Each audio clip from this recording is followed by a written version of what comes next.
Colorado Territory, January 1873, the wind howled across the high ridge above Taylor Creek, sharp and mean as a gutting knife. Snow piled in drifts against the black trunks of pine, and the sun hung weak in the sky like it was too tired to push through. Merritt Zane reined in his horse at the edge of a narrow ravine, squinting into the white glare. He was not supposed to be up here this week. He had planned to be hauling hay back to his ranch near Gunnison, but something had pulled him north. Maybe it was the dream he kept having, where a woman's voice cried out through snow-covered trees. Maybe it was just the silence that had settled in his chest since his brother died last spring, and he was looking for something to shake it loose. His gelding, Crow, tossed its head and snorted. Merritt caught the movement out of the corner of his eye, something small, half buried in the snow. At first he thought it was a fallen log, then it moved. "Whoa," he muttered and swung down fast. His boots sank deep in the powder as he ran toward it. A hand. A woman's hand, pale and shaking, pushing feebly at the snow. He dropped to his knees. "Hey, hey, can you hear me?" The woman's eyes fluttered open, blue and wide with fear. Her lips were cracked and nearly blue. "Help," she whispered. "I got you," he said, already digging. "You're going to be all right." She was curled on her side, her coat soaked through and frozen stiff. He wrapped her in his wool blanket, lifted her gently into his arms, and carried her to Crow. She was light but awkward, her body limp from cold. He mounted with her cradled against his chest, her head tucked under his chin. "What's your name?" he asked as he turned the horse downslope. "Fiora," she rasped. "Fiora Elcott. All right, Fiora, we're gonna get you warm." She passed out before he finished speaking. Merritt rode hard for the cabin tucked miles down the trail. It was one of his old trapper shelters, used in the worst winters. Smoke curled from the chimney. When he arrived, he had left a fire going, just in case. Inside, he laid her on the cot and stoked up the fire. He boiled water for tea and stripped off her wet layers, wrapping her in dry wool and furs. He worked fast but careful, his big hands trembling for the first time in years. When she stirred again, it was dark outside. "You're safe," he said gently, kneeling beside her. "You're in my cabin." "I'm Merritt Zane." Her eyes blinked slowly, focusing on his face. "You found me?" "Yeah," she looked at the fire, then back at him. "I thought I was going to die out there." "You almost did." Tears slid down her cheeks then, quiet and hot. Merritt reached out without thinking and brushed them away with his thumb. "I've got tea," he said. "And some stew. You think you can sit up?" She nodded, and he eased her up, wrapping a blanket tighter around her. Her fingers were red and stiff, but she took the tin cup he offered. "Where were you headed?" he asked. "North, toward Marble. I was trying to get away." "From what?" She hesitated. "My uncle, after my parents died, he tried to marry me off to a man twice my age. I ran." Merritt's jaw tightened. "You out here alone?" "I was traveling with a group." "They stopped for the storm. I went out to find firewood and got turned around. When I tried to get back, I could not find them." Merritt stared at the flames, his voice low. "You got grit, Fiora. Most folks would not have lasted that long out there." "I kept thinking someone might hear me if I called," she whispered. "So I called." He looked at her, then the curve of her cheek, the way her hair clung damp to her face, the strength it must have taken to keep going. "I heard you." For a long time, neither of them said anything. The snow beat softly against the windows, then she leaned her head gently against his shoulder. "I did not think anyone would come," she murmured. "I did." He felt her fingers curl lightly against his sleeve. And he realized then something had shifted, not just in the room, but inside him. The next morning came bright and bone-cold, but the worst of the storm had passed. Fiora slept long and deep, her breathing steady, her hands no longer trembling. Merritt chopped wood, fed the fire, and made sure she had everything she needed. By the third day, she was strong enough to walk around the cabin. She stood at the window, staring out at the snow-laced pines. "I do not know where to go now," she said quietly. "I have nothing, no family. No safe place." "You have this place," Merritt said, setting down a bowl of hot beans and cornbread. "And you have me, for as long as you want." She turned then, fully facing him. "Why would you do that for me? You do not even know me." He stepped closer. "I know enough. I know you survived something most could not. I know you are kind. And I know that when I held you in my arms, I did not want to let go." Fiora's breath caught. "Merritt, He took her hand, slow and sure. "You do not have to rush," he said, "but I am here. If you want to stay." She searched his eyes for a long moment, then nodded. "I want to stay." And she stepped into his arms again, not because she was cold, but because it felt like the first real warmth she had known in a long, long time. The sun stayed low all day, casting long, blue shadows across the untouched snow outside the cabin. Inside, the air had warmed enough for Fiora to move without shivering, though she still wore layers against the chill. She stood near the hearth, a carving knife in hand, shaping thin curls from a block of pine Merritt had left on the table. The wood shavings fell like feathers to the floor. "You always keep your hands busy?" Merritt asked, setting a small sack of dried apples on the shelf. "Helps me think," she said, not looking up. "My mother taught me to carve, said it was a good way to measure time when you had nothing else." "Your mother raised you up in town?" "No, we lived outside of Cannon City, near the edge of some old Spanish land grant. She made soap and tallow candles, sold them to passing rail crews. My father kept bees." Merritt leaned against the doorframe. "You ever think about going back that way?" She shook her head. "They're buried there. I wouldn't know a soul anymore." The fire popped low in the grate, and Merritt didn't press her further. Instead, he pulled a tin box from the cupboard and set it on the table. "Cards," she turned, curious. "You play often?" "Only when there's no cows to chase and no fences to patch." He sat across from her, dealing with practiced hands. My uncle thought cards were the devil's counting sticks." "Which made me want to learn all the more." She reached for the deck, her fingers still stiff but steadier now. Merritt watched her eyes as she studied the hand, her brow furrowing just slightly. "You bluff easy?" he asked. "I lie like a preacher's daughter." That made him laugh, low and surprised. She glanced up, and something in her mouth tugged toward a smile. By dusk, the small table was strewn with a row of carved pine curls and a pile of cards that neither of them had bothered to keep score on. Fiora leaned back in her chair, her body more at ease than it had been since she'd first arrived. "Your cabin," she said softly. "You built this?" "Mostly. My brother and I started it years back. Used to trap out here in winter. He kept bees too, like your father. Said it made him feel close to the land." "He gone?" Merritt nodded once. She didn't ask more. That night she didn't sleep on the cot. He dragged out a second bedroll and laid it near the fire, not too close to hers, just enough to share warmth. When she woke from a tangled dream before dawn, breathing hard, she found him already awake beside her. "You all right?" he asked, his voice just above a whisper. "Yes," she hesitated. "I thought I was back in that snow." "You're not." She nodded, then reached for his hand beneath the blanket, her fingers curling around his. He didn't let go. Morning came with a slow thaw, a trickle of meltwater dripping from the eaves. Fiora pulled on her boots by the door, watching the world lighten through the frost-painted glass. Merritt stood beside her, working buckles on his saddle bags. "I'll ride down into Gunnison," he said. "Pick up supplies, maybe send word to the postmaster. If your people are looking for you, they'll check there." "They're not," she said flatly. He studied her in silence, then nodded. "Still, you'll be here when I get back." She glanced at the fire, then at the chair where her carving rested. "Yes, I'll be here." He left just after sunup. She watched until he disappeared into the pines, crow's hooves muffled by the wet snow. Inside, she stirred the fire, then sat with her carving and a fresh block of pine. She shaped the edge of what might become a bird, unfamiliar but steady in her hands. When Merritt returned 2 days later, snowmelt ran in rivulets down the trail, and the sound of moving water filled the woods. She was waiting at the door, her hair braided back, her eyes brighter. "I made something," she said, holding out the small carving. He took it carefully. A bird in mid-flight, its wings outstretched, rough-hewn but unmistakable. "You're good with your hands," he said. "I had a good teacher." He looked at her for a long moment, then stepped closer.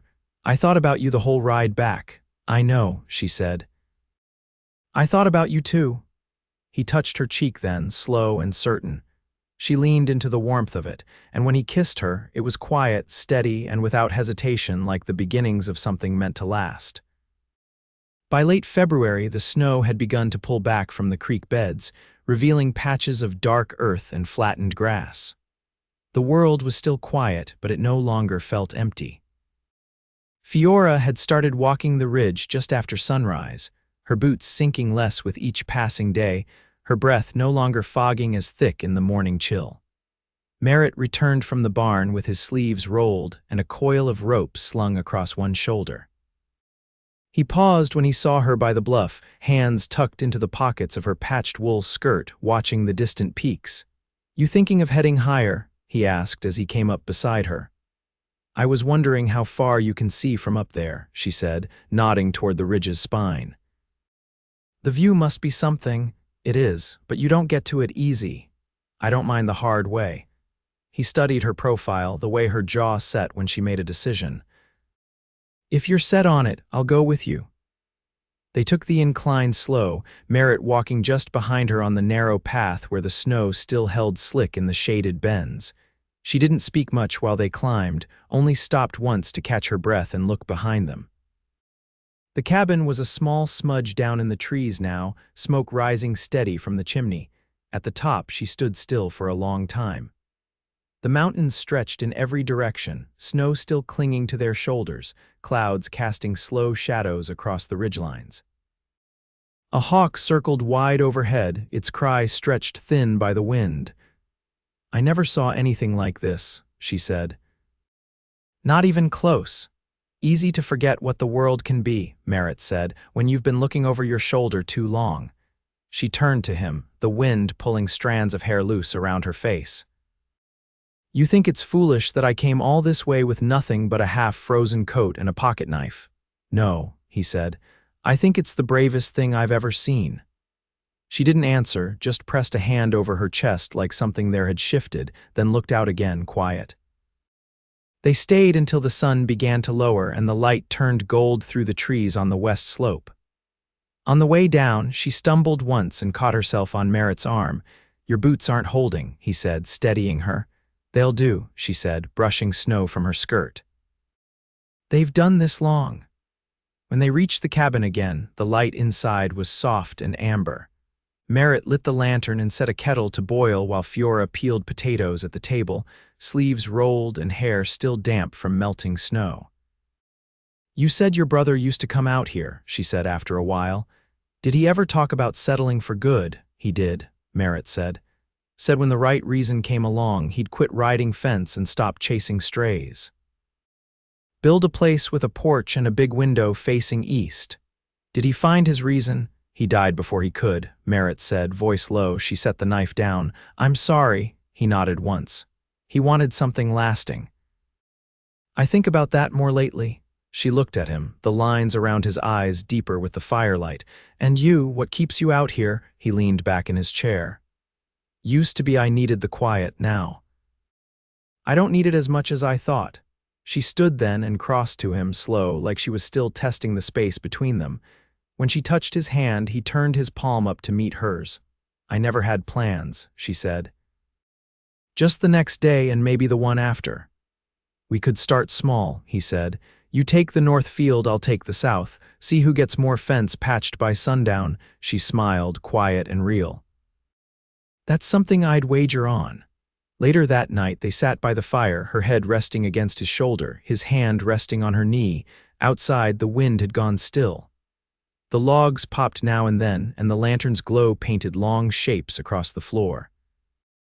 "Fiora," he said after a while, his voice low and steady, "I want to build something with you, something that won't blow down with the next hard storm." She didn't lift her head, just turned it slightly toward him. "Then let's start with the walls, Merritt, and see what we can make hold."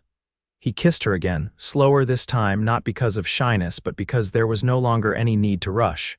Some things, once found, don't need chasing, they only need tending.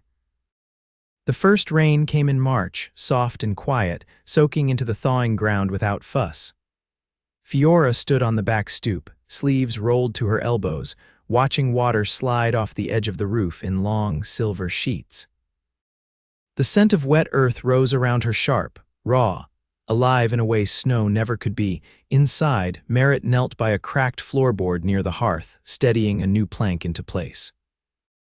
The cabin had stood nearly 12 years, and though it had weathered well, its bones needed tending if they meant to keep living in it through spring and beyond. "You've got a good eye," Fiora called through the open doorway. "That board's straighter than the one beside it." He glanced up, pushing his sleeve higher. "That's because you chose it. You've got a better sense for grain than I do." She stepped back inside, boots dripping. "You've been building things longer than I've been around tools." He tapped the plank down with a mallet. "Doesn't mean I see everything right." They worked side by side through the afternoon, the rhythm of hammer and saw broken only by the occasional creak of wind against the walls. Later, she swept sawdust into a pile and tossed it into the stove to burn. "You ever think about painting the walls?" she asked, wiping her hands on a rag. He looked up from where he was fitting a new hinge to the cupboard. "Never gave it much thought." "You got a color in mind, maybe something pale, butter or oat, something that catches light, makes the mornings feel less like stone." He paused, then nodded. "I can ask about pigment next time I ride in. Might be a few tins left in town that aren't spoiled." She leaned her hip against the table. "I'd like that."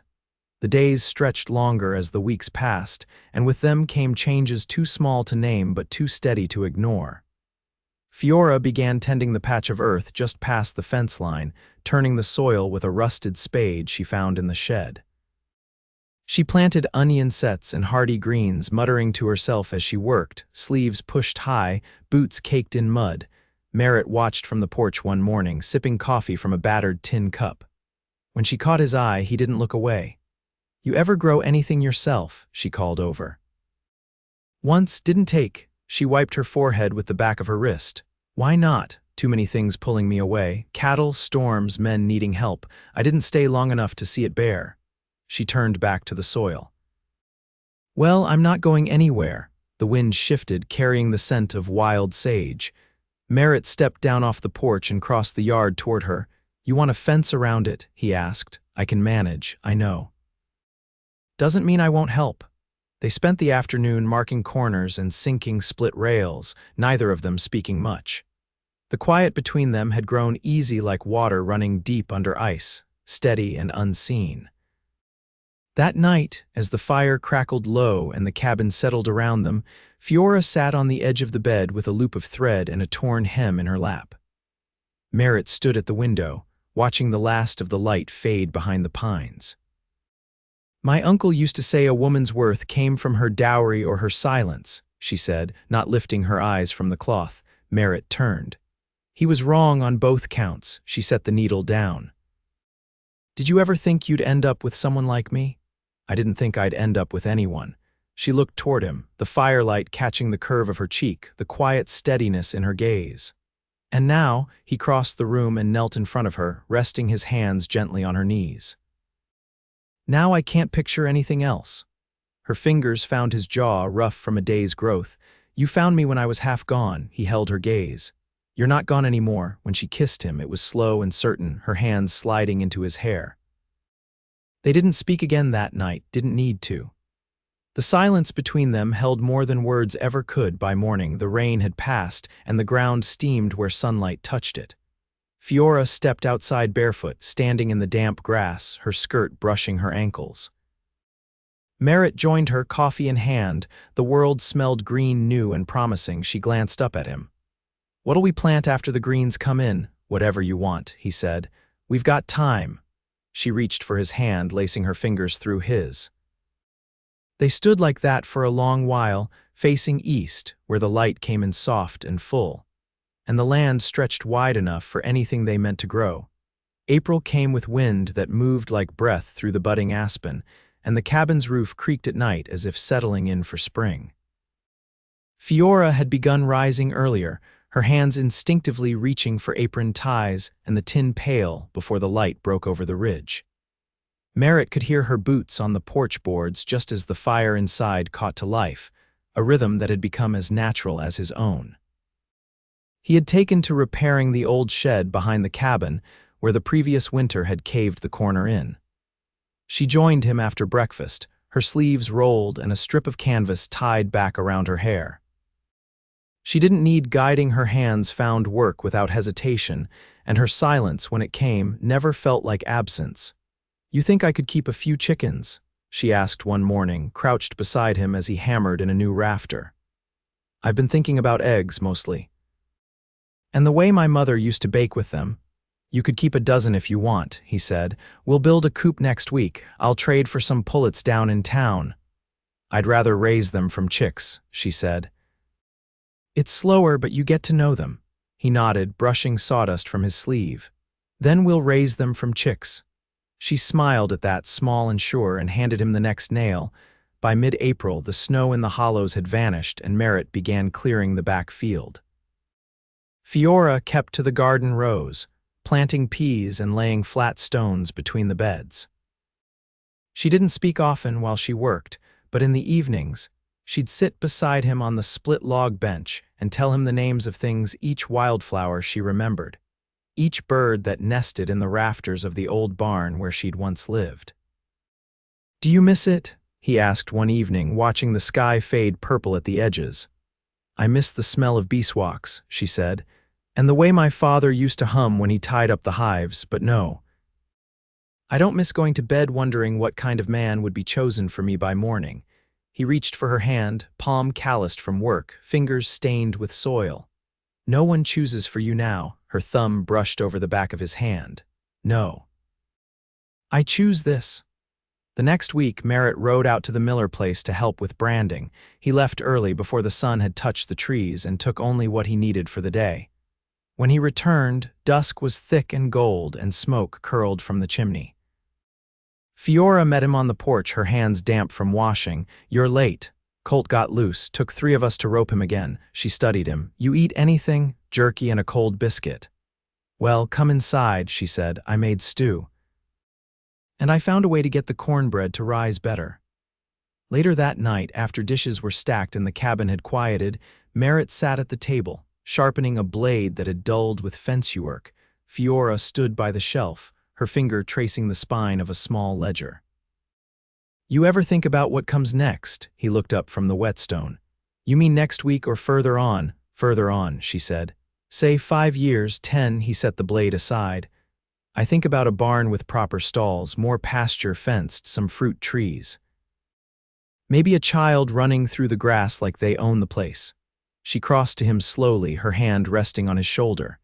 "I've been thinking about that too. I never thought I'd want something so steady, but when I wake up here, I do." He turned toward her, his voice quiet. "You'd want that?"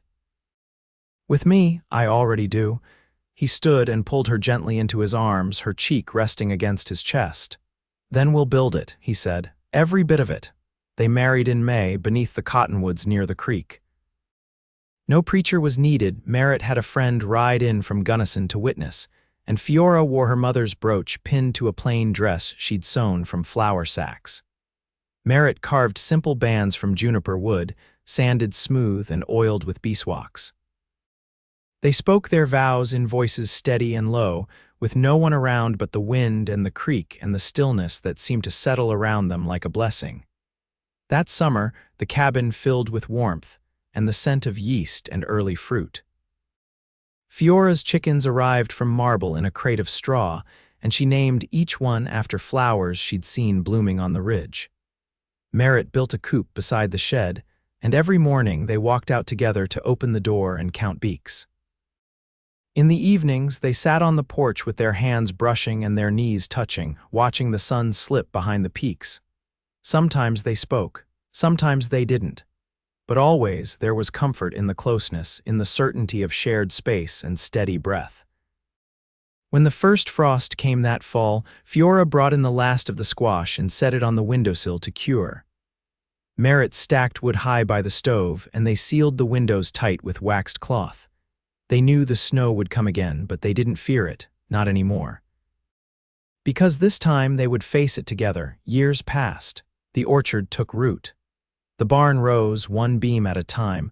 A child's laughter echoed through the trees, and the cabin grew fuller with each season.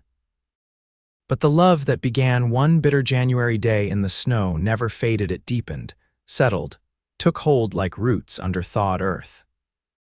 And every morning, as the light rose over the high ridge, Fiora and Merritt faced the day side by side, their hands weathered and sure, their bond stronger than any storm. Their life was not loud nor wild, but it was true, and it was theirs. Forever.